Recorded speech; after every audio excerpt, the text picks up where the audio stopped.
साथ साथ जो है फैमिली भी हैदराबाद में रहती हैं, कृष्णा साहब की फैमिली, उन्होंने भी आपत्ति दर्ज करी, लेकिन इसके बावजूद बिहार सरकार ने आनंद मोहन को रिहा कर दिया।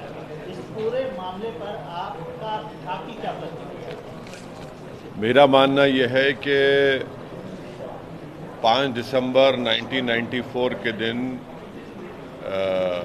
दलित आईएएस ऑफिसर जनाब कृष्णा साहब की एक मॉब के जरिए उनको मारकर और उनके सर पर गोली चलाकर उनकी हत्या कर दी गई थी जब उनकी उम्र 37 साल की थी। तो ये बिहार सरकार का फैसला दोबारा कृष्णा साहब का मर्डर है। ये सेकंड टाइम कृष्णा का मर्डर हो रहा है जो फैसला बिहार सरकार ने लिया है। और अफसोस की बात यह है कि बिहार के जो आईएएस ऑफिसर्स हैं, उनका एसोसिएशन है, वो बिल्कुल खामोश बैठे हुए हैं। और तीसरी बात यह है कि बिहार की सरकार और ख़ास तौर से मुख्यमंत्री, वज़ीर आला जनाब नीतीश कुमार और आरजेडी के नेता तेजस्वी यादव ये भूल रहे हैं कि उस वक्त किसकी सरकार थी। क्या लालू प्रसाद यादव ने आकर कृष्णा साहब की विडो से नहीं मिला था एयरपोर्ट पर? और जिस शख्स को एक आईएएस ऑफिसर की हत्या का कत्ल का इल्ज़ाम है, उसके लिए आप जेल मैन्यूल को अमेंड करते हैं, प्रिजनर मैन्यूल को, और मर्डर ऑफ पब्लिक सर्वेंट के क्लॉज को निकालते हैं आप। तो अब ये बताइए कि कौन सा आईएएस ऑफिसर अब बिहार में अपनी जान को खतरे में डालकर गरीब जनता के लिए काम करेगा? और ये कृष्णा साहब वो आदमी है जो कूली का काम किए पढ़ाई हासिल करने के लिए, दलित परिवार से आते थे, और आज आप उनका दोबारा हत्या कर रही है बिहार की सरकार उनकी। आखिर क्या वजह है कि एक आदमी को छोड़ने के लिए, जिसके परिवार के 2 लोग तो राजद के विधायक हैं, उनको आप छोड़ने के लिए प्रिजनर मैन्युअल के क्लॉज को हटा रहे हैं? तो मैं कृष्णा साहब की फैमिली के साथ हूं और हम उम्मीद करते हैं कि बिहार सरकार, नीतीश कुमार मुख्यमंत्री दोबारा अपने फैसले पर सोचेंगे। जो अपने आप को बड़ा दावा करते थे कि मैं करप्शन से, क्रिमिनलाइजेशन से कोई कॉम्प्रोमाइज़ नहीं करूंगा, आज आपने क्यों किया? ये फैसला आपने क्यों लिया? और राजद की पॉलिसी क्या है? क्यों उन्होंने इस तरह का क्रिमिनलाइजेशन की पॉलिटिक्स को आगे बढ़ा रहे हैं? तो क्या फिर बिहार में दोबारा हम देखेंगे कि सनलाइट सेना और रणवीर सेना निकल के आएगी क्या? वो 1990 और 2000 में जो खतरात, जो बादल के, जो खतरे के बादल लोगों के सरों पर मंडलाते थे, तो ये सरासर गलत है। ये गलत मैसेज दिया जा रहा है कमज़ोर वर्ग के लोगों को, और ख़ास तौर से दलित परिवार को, ख़ास तौर से बिहार के वो पब्लिक सर्वेंट को जो जनता की खिदमत करते हैं। और हम बिहार सरकार से इसका डिमांड करते हैं कि फ़ौरन वो अपने फैसले को वापस ले। ये गलत मैसेज जा रहा है। एक पब्लिक सर्वेंट को ऑन ड्यूटी मार दिया गया, तो फिर क्या मैसेज दे रहे हैं आप? तो इससे एक बात जाहिर हो रही है कि जो सरकारें, जो पार्टी सत्ता में होती हैं, वो अपने सियासी फ़ायदे के लिए इस तरह के काम करके उन लोगों को छोड़ती है, चाहे वो बीजेपी की सरकार हो गुजरात में या फिर नीतीश कुमार की सरकार हो बिहार में। आपने गुजरात का जिक्र किया सर, गुजरात के किस फैसले पे आपको लगता है कि सियासी फायदे के लिए वो किया गया रिलीज? आपने देखा ना कि जब बिल्किस बानो के रेप करने वालों को और बिल्किस बानो के फैमिली को हत्या करके, उनकी रेप करके हत्या करने वालों को उनको छोड़ा गया, तो वो लोग तो बीजेपी के नेताओं के साथ फिर रहे थे, डाइस शेयर कर रहे थे। तो इससे इंसाफ कमज़ोर होता है। इससे जिन लोगों का कत्ल किया गया था दोबारा उनका कत्ल होता है आज। और अफसोस की बात यह है कि बिहार सरकार, जितनी भी सरकारें बनी, कृष्णा साहब के परिवार को कुछ मदद नहीं की उन्होंने। आज एक दलित बेवा जो है, अपने पति के इंसाफ के लिए, अपने पति के हत्या करने वालों के लिए आज एक अकेले बनकर खड़ी है।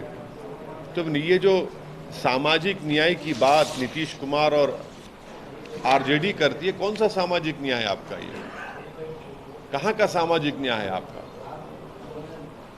आपका कोई सामाजिक न्याय नहीं है। आप कमजोरों के साथ नहीं है, आप ताकतवरों के साथ है। आपकी नज़र में कमज़ोर सबसे आगे नहीं है, बल्कि ताकतवर सबसे आगे है आपकी नज़र में। ये बहुत गलत फैसला है और इस फैसले के खिलाफ हमारी पार्टी है। हम डिमांड करते हैं कि बिहार के मुख्यमंत्री नीतीश कुमार साहब दोबारा इस पर सोचकर ये जो अमेंडमेंट किया गया प्रिजनर मैनुअल क्लॉज में, उसको वापस लिया जाए। वरना कोई बिहार में या कहीं भी देश में कोई भी सिविल सर्वेंट इस फैसले के बाद वो दोबारा सोचेगा कि भाई मैं काम करूं ना करूं, और आप सर पे गोली चलाते हैं। गाड़ी रोककर कृष्णा साहब की गाड़ी को रुकाते हैं, निकालकर उनके गार्ड को मारते हैं। तो ये बेचारा कृष्णा अपने गार्ड को बचाने के लिए दौड़ता है तो पूरा उन पर पलट दिया जाता है।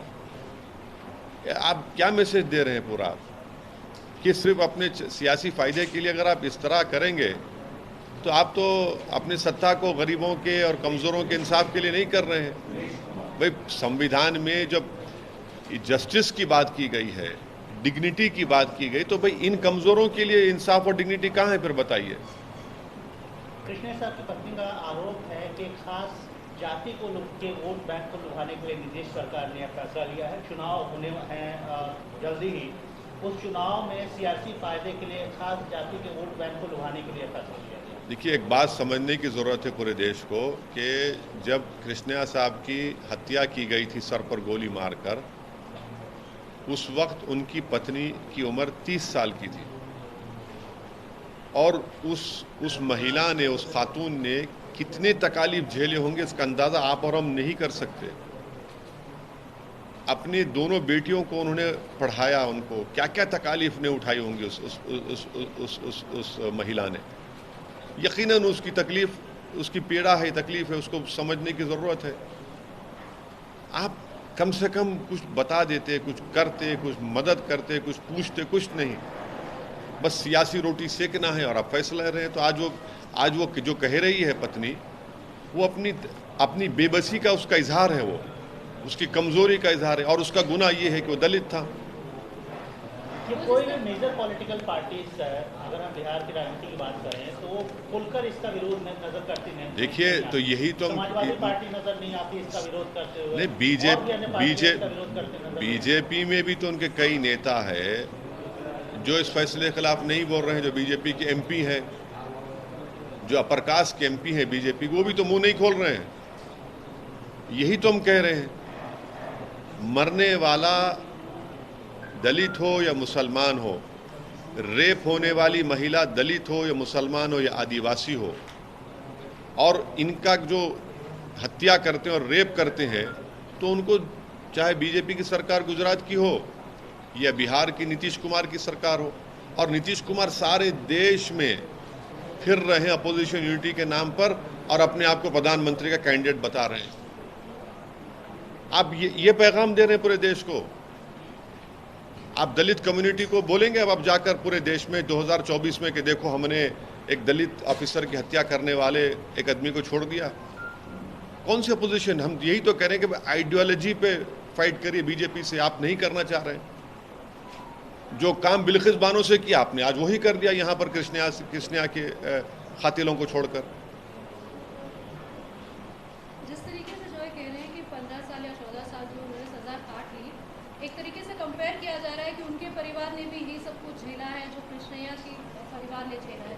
क्या सुनिए, एक महिला जो अपनी जिंदगी के प्राइम में विडो हो जाती है, और विडो नेचुरल कॉजेस से नहीं होती, उसके पति को ये उस वक्त के पॉलिटिकल लीडर अब गाड़ी उसकी रोक कर, उसको उतार कर उसके गार्ड पर हमला करते हैं। ये दलित आईएएस ऑफिसर कृष्णा अपने गार्ड को बचाने के लिए जाता है तो उसके सर पे गोली मार के हत्या कर दी जाती है। इसको समझिए आप लोग। क्या वो महिला के पास वो शौहर मिल गया, उसको बताइए।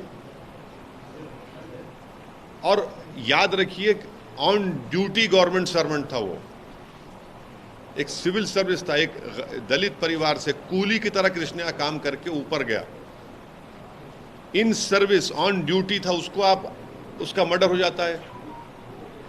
बास क्राइम्स के लिए तो आपको इस तरह का पॉलिटिकल डिसीजन कैसे लेते आप? ठीक है, दूसरे हैं जो 20 साल 16 17 साल 24 करे, समझ सकते हैं भाई। एक तो सर्विस में था ना, ऑन ड्यूटी ऑफिसर था। क्या मैसेज दे रहे हैं बिहार के आईएएस ऑफिसर्स को? क्या मैसेज दे रहे हैं बताइए आप? चाहे वो किसी समुदाय के हो, कि अगर मारने वाला पॉलिटिशियन होगा और ताकतवर होगा तो फिर चलो चंद साल गुजार लो जेल में, पेरोल पे निकलो, अपने बच्चे के एंगेजमेंट में शिरकत करो और फिर तुमको छोड़ दिया जाएगा। ये तो जस्टिस सिस्टम का, रेमिशन सिस्टम का एक मजाक हो रहा है। कंपैरिजन ठीक है, जिस तरीके से वो कह रहे हैं, समर्थन कर रहे हैं कि दोनों ही तरफ जो है गलत हुआ है, दोनों ही परिवारों ने झेला है, तो मतलब दोनों का कंपैरिजन कर रहे हैं। नहीं, दोनों परिवारों ने नहीं झेला है। एक परिवार ने अपने फादर को, अपने पिता को खोया, एक परिवार की महिला ने अपनी पत्नी को खोया और 30 साल की उम्र में विधवा हुई। क्या क्या तकालीफ उस महिला ने झेली होगी अपने उस दोनों बेटियों को पढ़ाने के लिए, उनको आगे बढ़ाने के लिए। दूसरा परिवार जो था, उन्होंने क्राइम किया, उन्होंने हाथ रोककर गाड़ी से उसको उतारकर उसके गार्ड को मार रहे थे, तो ये बचाने गया अपने गार्ड को तो सर पे गोली मार दी। आप और समझिए कि दलित परिवार है ये। हमारे देश में सबसे कमजोर अगर कोई है तो दलित, मुसलमान, आदिवासी है। आप क्या मैसेज दे रहे हैं? नीतीश कुमार जो पूरे देश में फिर रहे हैं अपोजिशन यूनिटी के लिए, आप क्या मैसेज दे रहे हैं भारत के दलितों को कि जिसकी लाठी उसकी भैंस? अफसोस की बात। सर एक और मुद्दा है सर, कल छत्तीसगढ़ में नक्सल अटैक होता है, उससे पहले पुंछ में आतंकी हमला होता है, उसके ऊपर आपका क्या रिएक्शन है? नहीं, वायलेंस की, जहां कहीं भी वायलेंस हो हम उसका कंडेम करते हैं। और जो छत्तीसगढ़ में हुआ अफसोसनाक है। इतने पुलिस के ओहदेदार उसमें मारे गए। पूंछ में हुआ तो फिर ये सवाल भारत के प्रधानमंत्री को, उनकी सरकार को देना पड़ेगा, क्यों हो रहा है ये? क्यों पाकिस्तान से आतंकवादी आ रहे हैं? क्यों उनके पास इस तरह के हथियार हैं? कैसे हो रहा है? आपने तो कहा था कि 370 के हटाने के बाद तो अब तो पत्थर भी कोई नहीं फेंकेगा, तो फिर ये क्या हो रहा है? तो सरासर जिम्मेदारी बीजेपी की सरकार की है जो ये पूंछ में हुआ। तो एक ये महाराष्ट्र के छत्रपति संभाजी नगर में हुआ है, जहाँ पर मैं उस पर इम्तियाज जलील साहब उस पर आपको अपना रिएक्शन देंगे। वहाँ के एमपी है वो।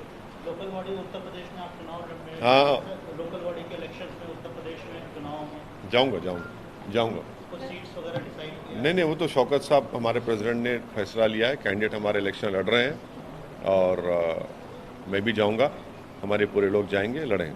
कर्नाटक में आप जा रहे हैं? हाँ, कर्नाटक के लिए जा रहा हूँ, बिल्कुल। Thank you.